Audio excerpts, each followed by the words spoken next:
Hello students, हम आपका हमारे इस यूट्यूब चैनल पर स्वागत करते हैं।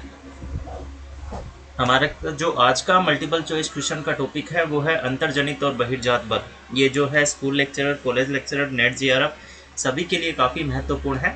तो चलिए हम स्टार्ट करते हैं। हमारा पहला प्रश्न है, कौन सा बल क्षैतिज होते हैं, यानी इनमें से कौन सा बल है वो क्षैतिज बल है? ऊपरीमुखी बल, अधोमुखी बल, महादेशजनक बल या पर्वत निर्माणकारी बल? तो इसका जो उत्तर है वो होगा पर्वत निर्माणकारी बल। पर्वत निर्माणकारी बल है वो क्षैतिजवत बल होता है, जबकि अन्य जो है वो ऊर्ध्वाधर बल होते हैं। महादेशजनक बल है उसके ही ऊपरीमुखी और अधिमुखी दोनों है वो भाग है। नेक्स्ट प्रश्न है, किसका संबंध तनाव से नहीं है? तनाव से किसका संबंध नहीं है आपको बताना है। भाई बल है वो दो प्रकार के लगते हैं, एक तो जिसमें खींचा जाता है वो तनाव होता है और एक संकुचन होता है। तो दो प्रकार के बल लगते हैं, दरार, चटकन, भ्रंश और संवलन। इनमें से किस जो प्रक्रिया में है वो तनाव नहीं होता? तो संवलन की प्रक्रिया है, संवलन में है वो तनाव नहीं होता है। संवलन है वो संपीड़न की वजह से है वो उत्पन्न होता है। नेक्स्ट हमारा प्रश्न है, अंतर्जात बलों की उत्पत्ति का कारण है। अंतर्जात बलों की उत्पत्ति का कारण है वो बताना है। पहला कारण है उच्च तापमान संचयन, बी है सेलों में संकुचन व फैलाव, सी है तापीय विषमता या फिर डी है सभी, यानी इन तीनों में से कोई एक है या फिर ये सभी है। अंतर्जात बल है उनकी उत्पत्ति के जो कारण है वो सभी है, उच्च तापमान संचयन भी है, सेलों में संकुचन भी है, तापीय विषमता भी है, यानी ये सभी है। नेक्स्ट हमारा प्रश्न है, कच्छ की खाड़ी में अल्लाह के बांध का निर्माण उदाहरण है, यानी जो कच्छ की खाड़ी है उसमें अल्लाह के बांध का निर्माण है वो हुआ है, तो वो किसका उदाहरण है? तो निमज्जन का, निर्गमन का, अधोमुखी संचलन का या अवतलन का? आपको बताना है कि ये किसका है। तो यह निर्गमन का उदाहरण है।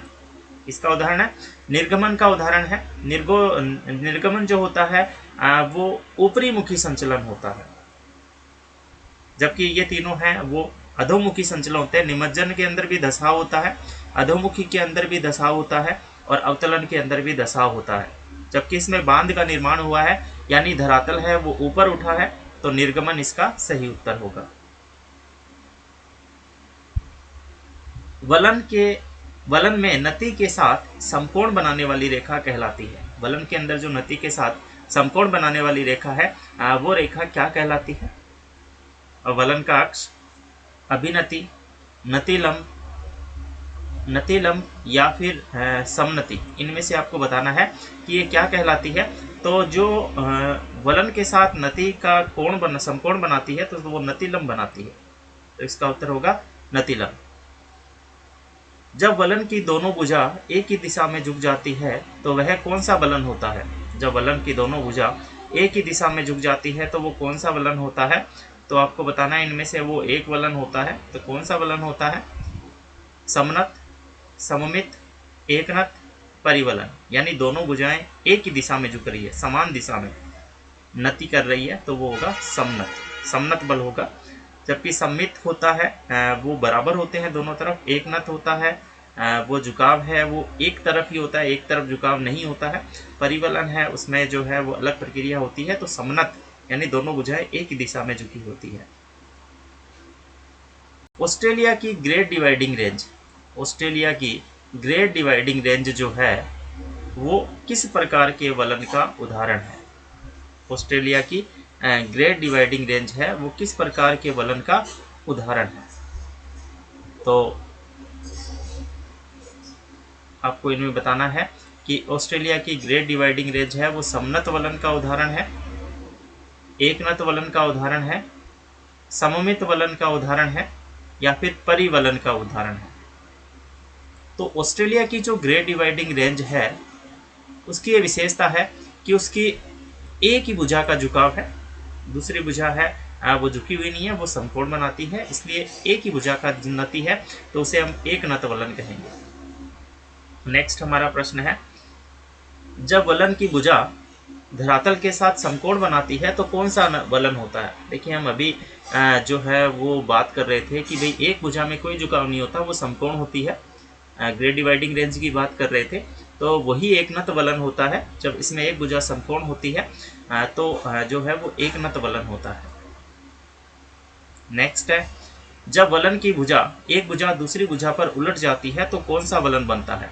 जब वलन की भुजा एक भुजा दूसरी भुजा पे उलट जाती है तो कौन सा वलन बनता है? तो एक भुजा दूसरी भुजा पे उलट जाती है तो प्रतिवलन, सममित वलन, एकनत वलन या परिवलन, कौन सा वलन बनता है?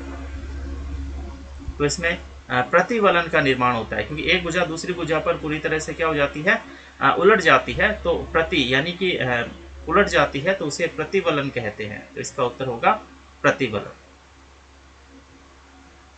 नेक्स्ट हमारा प्रश्न है, जब दोनों भुजाएं परस्पर समांतर होते हुए क्षैतिज दिशा में हो जाती है, यानी दोनों भुजाएं समानांतर होती है और समांतर होते हुए क्षैतिज दिशा में हो जाती है, क्षैतिज यानी धरातल के समतल हो जाती है, तो वह वलन कौन सा कहलाता है? एकनत, सममित, समनत या फिर परिवलन? देखिए हम इन तीनों की चर्चा है वो कर चुके हैं। समनत जब दोनों भुजाओं का समान झुकाव हो, एकनत जब एक ही भुजा झुकी हो एक समकोण बनाती हो, सममित जब दोनों भुजाएं हैं अलग अलग दिशाओं में समान झुकी हो तो सममित, और एक ही दिशा में समान झुकी हो तो समनत। जबकि क्षैतिज दिशा में दोनों भुजाएं हो जाती है तो हम उसे परिवलन कहते हैं।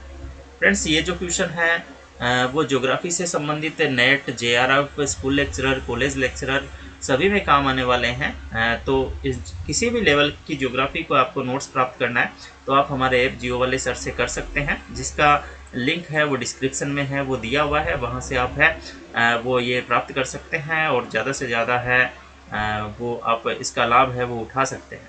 चलिए आगे बढ़ते हैं। ग्रीवाखंड जिस तल के सहारे अलग होता है उस तल को क्या कहते हैं? ग्रीवातल, ग्रीवाखंड जिस तल के सहारे अलग होता है उस तल को क्या कहते हैं? विभंग तल, भ्रंश तल, उत्क्रम तल या सभी? तो ग्रीवाखंड जिस तल के सहारे अलग होता है उसे हम उत्क्रम तल कहते हैं, उत्क्रम तल कहते हैं। पर्वत निर्माण का कौन सा सिद्धांत सुमेलित नहीं है? भूसन्नति सिद्धांत, कोबर। जी हाँ, भूसन्नति सिद्धांत है वो कोबर ने दिया था। संवहन धारा सिद्धांत, होम्स। देखिए आप किसने दिया था? रेडियो सक्रियता का सिद्धांत, जोली। और तापीय संकुचन का सिद्धांत, डोली। तो इसके अंदर आपको बताना है कि कौन सा सही है। तो देखिए भूसन्नति का सिद्धांत है वो कोबर ने ही दिया था। संवहन धारा का सिद्धांत होम्स ने ही दिया था। रेडियो एक्टिवता का सिद्धांत या रेडियो सक्रियता का सिद्धांत जोली ने दिया था। लेकिन तापीय संकुचन का सिद्धांत है वो जेफरीज ने दिया था। तो इसका उत्तर होगा द। ये गलत है क्योंकि ये जेफरीज ने दिया था। जिस खंड या तल के सहारे भ्रंश की क्रिया संपन्न होती है वह कहलाता है। जिस खंड या तल के सहारे भ्रंश की क्रिया संपन्न होती है वह क्या कहलाता है? विभंग तल कहलाता है, भ्रंश तल कहलाता है, उत्क्रम तल कहलाता है या विभंग तल और भ्रंश तल दोनों कहलाता है? तो जिस खंड या तल के सहारे भ्रंश की क्रिया संपन्न होती है उसे भ्रंश तल कहते हैं और उसे ही विभंग तल कहते हैं। यानी ए, ब, दो दोनों इसके क्या हो जाएंगे? उत्तर हो जाएंगे। नेक्स्ट, जब चट्टान के दोनों भाग विपरीत दिशा में गति करते हैं तो किस भ्रंश प्रकार का निर्माण होता है? जब चट्टान के दोनों भाग विपरीत दिशा में गति करते हैं तो किस भ्रंश प्रकार का निर्माण होता है? सामान्य, व्युत्क्रम, सोपानी या पार्श्वी? इसमें क्या होता है? सामान्य भ्रंश का निर्माण होता है, क्योंकि ये सामान्य भ्रंश है। जब विपरीत भाग में गति करेंगे तो सामान्य भ्रंश है वो तनाव की वजह से बनते हैं, तो तनाव उत्पन्न होगा जिसकी वजह से सामान्य भ्रंश का निर्माण होगा। सिनिस्ट्रल भ्रंश किस प्रकार का भ्रंश है? ये सारे जो है क्वेश्चन है वो हमारे नोट से लिए गए हैं। सारे जो है चित्र के माध्यम से टोटल है वो समझाया गया है, तो आप वहाँ से है हमारे ऐप से है वो ये इसे ले सकते हैं। सिनिस्ट्रल भ्रंश किस प्रकार का भ्रंश है? तो सामान्य भ्रंश है या फिर सोपानी भ्रंश है या व्युत्क्रम भ्रंश है या फिर पार्श्वीय भ्रंश है? सिनिस्ट्रल भ्रंश। तो सिनिस्ट्रल भ्रंश है वो किस प्रकार का भ्रंश है आपको बताना है। हमारा क्वेश्चन नंबर 15 है, सिनिस्ट्रल भ्रंश किस प्रकार का भ्रंश है? तो देखिए सिनिस्ट्रल भ्रंश क्या होता है? जब चट्टानों के किनारे हैं या फिर जो भाग है वो खिसकते हैं, जब भाग या किनारे हैं वो खिसकते हैं, तो किनारों के खिसकने की वजह से है वो इसका निर्माण है वो होता है। तो सिनिस्ट्रल भ्रंश है किनारे यानी कि पार्श्वीय भ्रंश है। कैसा भ्रंश है? पार्श्वीय भ्रंश है। इसके अंतर्गत क्या होता है, जो इसके किनारे हैं सरकते हैं, वाम पार्श्ववर्ती भ्रंश है। इसका वाम जो किनारा है वो खिसकता है, तो वाम पार्श्ववर्ती भ्रंश से होता है। नेक्स्ट प्रश्न है, यूरोप की राइन नदी घाटी, यूरोप की राइन नदी घाटी किस प्रकार के भ्रंश का उदाहरण है? तो किस प्रकार का भ्रंश बनाती है? सामान्य बनाती है, व्युत्क्रम बनाती है, सोपानी बनाती है या पार्श्वीय बनाती है? यूरोप की राइन नदी, देखिए फ्रेंड्स, राइन नदी है वो यूरोप की सबसे महत्वपूर्ण नदी है और सबसे महत्वपूर्ण आंतरिक जलमार्ग है वो उपलब्ध कराती है। तो ये जो नदी है जो भ्रंश बनाती है वो बनाती है सोपानी भ्रंश। याद रखना है, ये प्रश्न कई बार पूछा जाता है। तो वो सोपानी भ्रंश का है वो निर्माण करती है। यदि प्रश्न आता है सोपानी भ्रंश का निर्माण कौन सी नदी करती है, तो आपको याद रखना है जो मैंने आपको बताया है।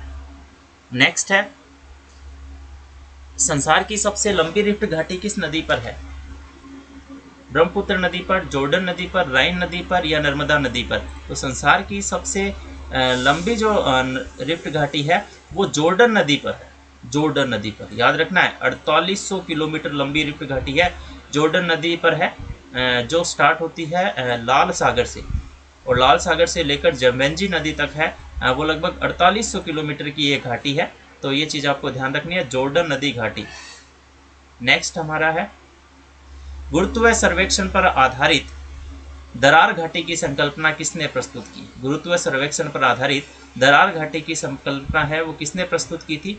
तो बलार्ड, बेलीबिलिस, वेलेंड या फिर स्मिथ? तो इसका उत्तर होगा बलार्ड। बलार्ड ने प्रस्तुत की थी। नेक्स्ट है, भ्रंश घाटी की संपीड़ात्मक संकल्पना किसने दी थी? भ्रंश घाटी की संपीड़ात्मक संकल्पना है वो किसने दी थी? स्मिथ ने, बेलीबिलिस ने, वेलेंड ने या फिर उपरोक्त सभी ने?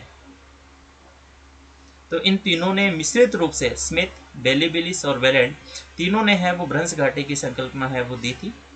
भारत का कौन सा पर्वत ब्लॉक पर्वत का उदाहरण है? हिमालय, अरावली, नीलगिरी या सतपुड़ा? तो देखिए, अरावली वलित पर्वत है, हिमालय भी वलित पर्वत है, नीलगिरी भी इसी प्रकार का जो चट्टानों से बना, लेकिन सतपुड़ा जो है वो एक प्रकार का ब्लॉक पर्वत है। तो सतपुड़ा ब्लॉक पर्वत का उदाहरण है। तो फ्रेंड्स, ये था आज के इस टॉपिक के महत्वपूर्ण प्रश्न जो कई बार परीक्षाओं में पूछे गए हैं। तो आप, यदि आप नोट्स हैं वो हमारे नोट्स चाहते हैं तो ऐप को डाउनलोड कर सकते हैं। ऐसे ही जो वीडियो है वो हमारे चैनल पर आते रहेंगे, तो ज़्यादा से ज़्यादा सब्सक्राइब कीजिए। और इसके जो टेस्ट है वो नोट नेट के अंदर डाले हुए हैं, और भी टेस्ट सीरीज है वो हमारे ऐप पर डाल दी जाएगी। तो हम अगले बार नई वीडियो के साथ जो है वो उपस्थित होंगे। इसलिए धन्यवाद।